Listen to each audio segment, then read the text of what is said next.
राधे राधे सभी दर्शकों का बहुत स्वागत है। आज जो मेरा चर्चा का विषय है, किस प्रकार से भाव, नक्षत्र और अंश हमारे जीवन या हमारे कुंडली विज्ञान में कितना महत्व रखते हैं। जैसे कि पहला भाव जो हमारा लगन होता है, जो बहुत महत्वपूर्ण होता है, जो हमारी क्वालिटी को बताता है कि उसका जो स्वामी है। जैसे इसमें मिथुन लगन में बुध जो है लग्नेश है, उसकी स्थिति, फिर सूर्य और चंद्र की स्थिति, इन सब की स्थिति के बाद कितना बल है, कौन से नक्षत्र हैं, वो हमारी जीवन की दशा को काफ़ी हद तक दर्शाते हैं। अब जिस प्रकार से यहाँ पर हम दो चार्ट हैं जिसमें ग्रह, अंश और नक्षत्र के साथ मौजूद हैं। तो पहला जो चार्ट है वो हमारा कर्क लगन का है यहाँ पर, जिसमें चंद्रमा जो है उत्तराभद्र नक्षत्र में है, यानी नवम भाव में मौजूद है और आरंभ में ही जातक को शनि की दशा प्राप्त है। वहीं पर सूर्य राहु के साथ हैं, वो भी 12वें भाव में है। अब राहु के साथ आते हैं तो राहु का महत्व भी किसी भी प्रकार से कम नहीं है।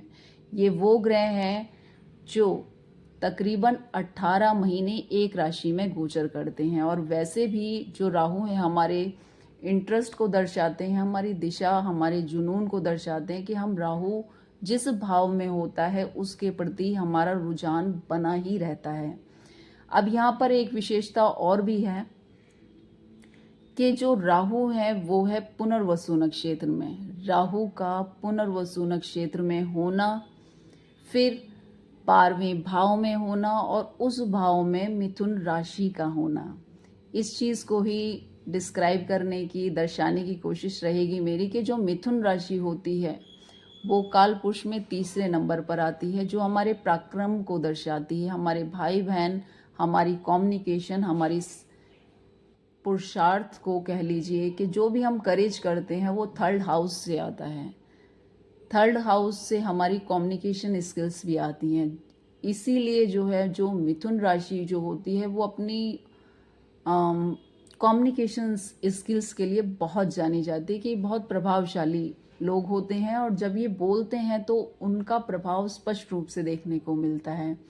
अब मिथुन राशि है तो बुध का भी महत्व साथ के साथ रहेगा कि बुध जो है, जैसे इस चार्ट में हम देखते हैं कि बुध जो है वृषभ राशि में आए हुए हैं और वृषभ राशि के साथ साथ रोहिणी नक्षत्र में हैं और 13 डिग्री के हैं। तो अंश भी 15 डिग्री के हमारे बेस्ट माने जाते हैं और 13 डिग्री के भी अच्छे काउंट होंगे कि जातक में कुछ अनुभव, कुछ नॉलेज उनकी अच्छी है, कुछ वाणी पर उनकी पकड़ अच्छी है।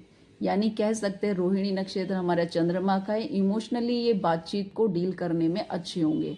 अब यहाँ हमने जाना मिथुन राशि के स्वामी की स्थिति, वहाँ पर राहु की मौजूदगी यानी भावुकता, क्योंकि बुध जो है भावुकता लिए हुए है और वाणी का गुण अवश्य है।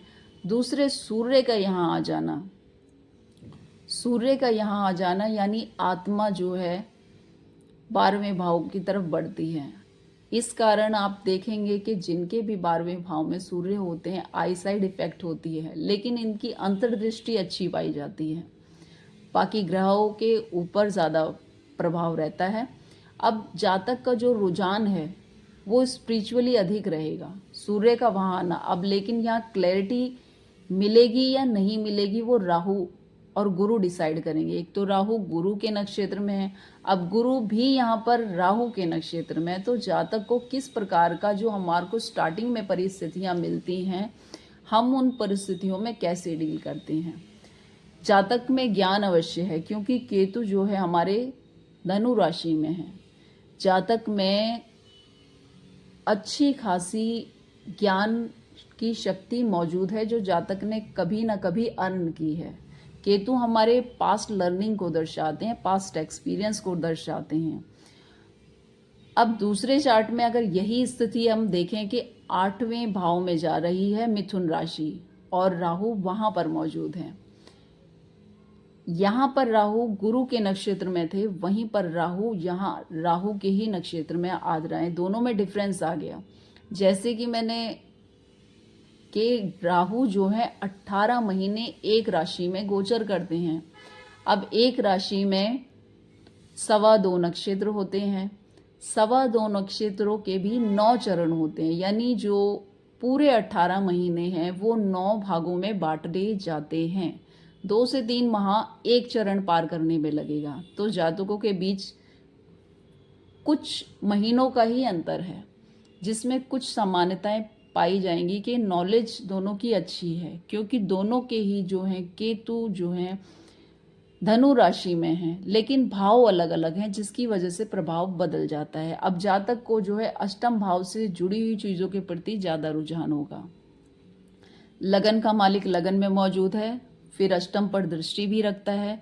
वहीं पर जो राहु है उसकी भी जो दृष्टि है वो गुरु पर है और गुरु की राहु पर। ये एक प्रकार का कॉम्बिनेशन बनता है जो हमारी दशाओं के अनुसार पूरी तरह से फलित होता है। जातक की अगर राहु की दशा है तो हो सकता है वो थोड़ी दुविधा में हो, जो उसको क्लैरिटी ना मिले। वहीं पर अगर गुरु की दशा आ जाती है, गुरु की नवम दृष्टि अष्टम पर जाती है, तो वो क्लैरिटी उसको प्राप्त हो सकती है।